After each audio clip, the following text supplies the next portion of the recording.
did an extensive amount of tapasya. Sutapaha. Sutapaha, well baked. One meaning of tapa means to bake. Sutapa means well baked. But another meaning of sutapa, a deeper meaning of sutapa means the one who has expressed himself in and through all the glorious tapas. And the first one to do this tapas was Brahmaji himself. And through this tapas, when he acquired that knowledge, understood the entire Vedas, after having understood is what is being created as this universe or the multiverse. Because we don't believe in universe. We believe in multiple layers of these creations. In our own arati that we chant, we say, Deva Devottama, Devata Sarvabhauma, Akhilanda Koti Brahmanda Nayaka. How many Brahmandas are there? Akhilanda. There are innumerable number of them. That many creations that Brahmaji envisaged and started creating based out of this tapasya. So even in our lives, what is the pointer? As soon as there is a desire, don't jump into action. In Hindi there is a saying, बेवकूफ वो जो पहले करे बाद में सोचे, बुद्धिमान वो जो पहले सोचे बाद में करे. Translation of that would be, that fool is that one who does, meaning who performs the action and then starts thinking. Whereas a wise one is the one who first thinks thoroughly, thinks through, and then executes into action. Which is indicated right through this Sutapa, Brahmaji performing his penance. Hiranyanabha Sutapaha Padmanabha. Padmanabha. In various aspects of scriptures, we find that Paramatma is usually described, or various aspects of Paramatma is described in the Gyana Shloka. And most of these Gyana Shlokas that describe that form of God, they describe it with such meticulous details. And there is one particular portion which is called Mukha Samudrika Lakshana. Mukha Samudrika Lakshana, there are various indications that are indicated. And in that Mukha Samudrika Lakshana, there is the description of various forms of gods. And most of these forms, when I was learning painting, I was taught, and surprisingly the first thing that we were taught was to draw lotuses in different stages, in different dimensions, in different angles, in different shades. I was really perturbed, like, I have come for a serious learning, and they are ending up teaching one after the other different lotuses. I was not very amused. But then, after having learnt, this took about 10 days of training. 10 intense training of different diagrams of lotuses, shades and sketches and of it.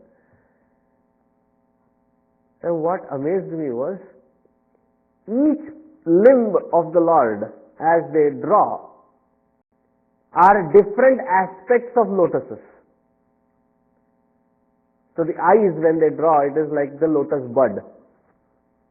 So you draw a lotus on this side and this side, the eyes come beautiful in shape. The entire face is like a lotus bud which is just about to open up. So you draw that entire beautiful shape, it gives that symmetry to it. And once you learn the lotus's shapes, then we realize that the middle part, the torso, that is also a lotus which is blooming.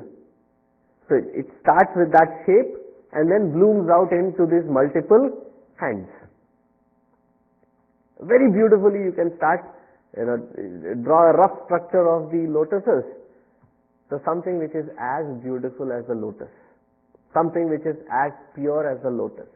Padmanabha, the one whose every limb looks like and is like a lotus. Padmanabha. Prajapatihi. Prajapatihi, having created this universe, what would the creator be called? The Lord of the creation. Therefore he is called Prajanam Pati, the Lord of the entire creation, entire cosmos. Moving forward, we will read the next shloka. Repeat after me. Amrityu sarvadriksimhaha sarvadriksimhaha sandhata sandhiman sthiraha ajo durmarshana shasta vishrutatma surariha. Amrityuhu. Amrityuhu, anything that which is created will have various stages of modification. And Mrityu, death, in our Hinduism has been seen in a totally different light. Because our concept is, our life doesn't come to an end with this form or creation. So there is no fear that I go back and come back also. But the other religions have single entry visa. Our religion has the multiple entry visa.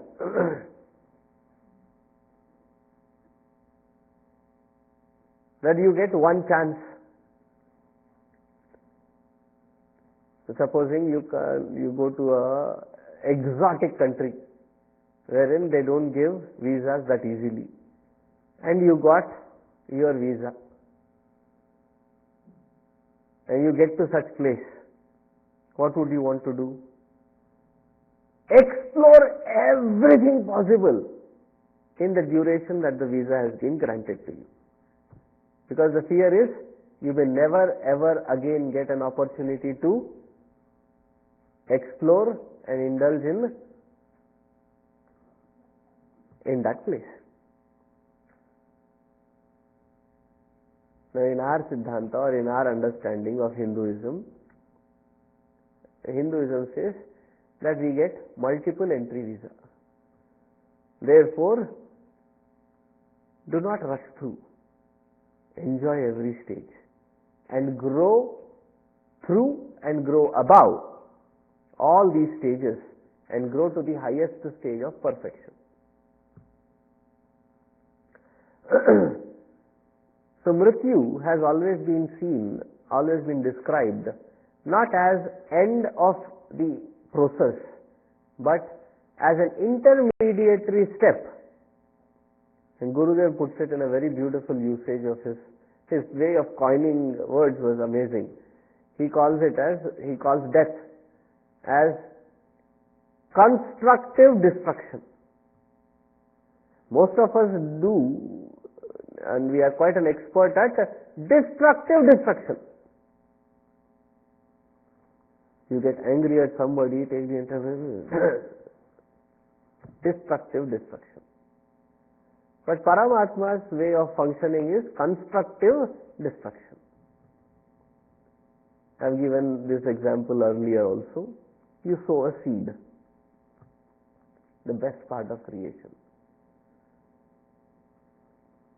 And imagine, Paramatma has planned it in such a way that that little sapling growing requires the initial boost for it to grow. So has provided 2 pods right there in that seed for that little thing to germinate into a sapling.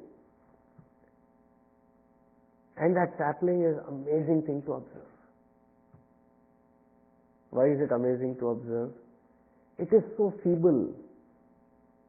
If you touch it or you don't know how to handle it, you may end up breaking it. It is that supple. Now such one has broken, has teared open the earth, big chunks of it. It has turned it around and it shoots up.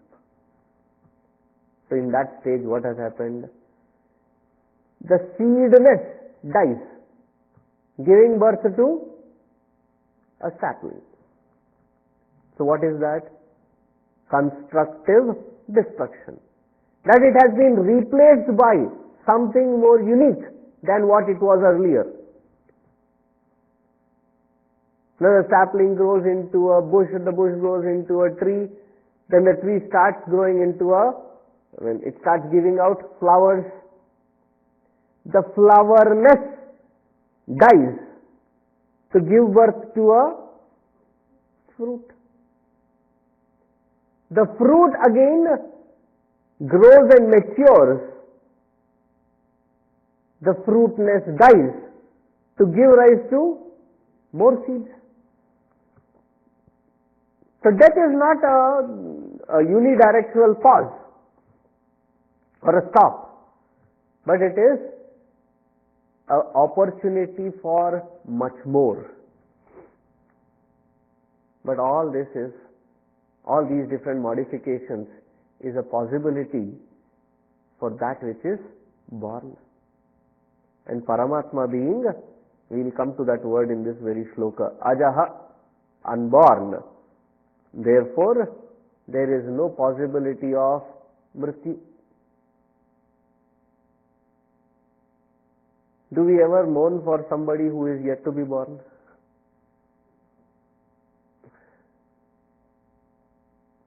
No, right? We never mourn for somebody who is yet to be born because they are not yet born. Amrityuhu, that which was never born, that which always exists, never has death, but death is an intrinsic tool of that Paramatma to balance this entire nature that he springs forth as. But he is not limited by that concept or that principle of death. Amrityuhu Sarvadak. Sarvadak. This is a very tricky word to understand. Do we do things hiding it from various people? The various things that we do, right? We have different kinds of account systems. There is Rama and Krishna. I learned this term long time ago in Bombay. Do you know Rama and Krishna accounts? Rama is the white account. Krishna is the black account. Those are the technical words used.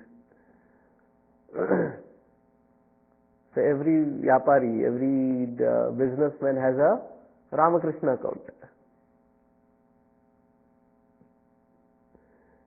Something which is shady and something which can be openly shown. And as young as a 3-4 year old, from there, child is just picking that which he was forbidden to pick,